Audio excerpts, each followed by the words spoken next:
Pour mes amis, l'avertissement de Trump n'était pas une métaphore, c'était une coordonnée de tir. Alors que le monde débat d'un cessez-le-feu à Islamabad, le Pentagone vient d'activer une surveillance à réaction immédiate. Le message à Téhéran est d'une simplicité brutale. Si quelqu'un s'approche des 400 kilos d'uranium enrichi, la force spatiale le saura en quelques millisecondes. Et l'ordre est de tout faire exploser instantanément. Trump a décidé que l'Iran n'était pas seulement assiégé, mais placé sous l'œil d'une caméra haute résolution qui ne cille jamais. L'uranium que le régime de Téhéran appelle sol sacré est devenu l'encre même de sa propre destruction. Washington exige le retrait total du matériel du pays ou la paralysie du programme pendant 20 ans. Et la réponse de l'Iran, menacé d'enrichir à 90%.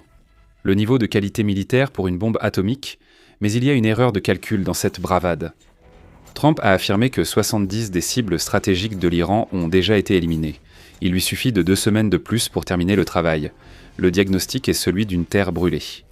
Pour le gouvernement américain, l'Iran a atteint le statut de menace irrationnelle, ce qui supprime toute barrière éthique à une attaque de décapitation totale.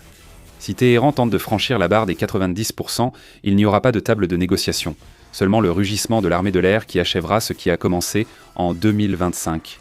En 2026, la diplomatie ne se fait plus avec des mots, mais avec la certitude que l'ennemi est surveillé depuis l'espace, attendant seulement un mouvement emphatique.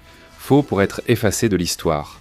Maintenant, blindez votre esprit. Et je vous le dis, je n'en peux plus de cette histoire. Vas-y Trump, mets fin une bonne fois pour toutes à ce martyre.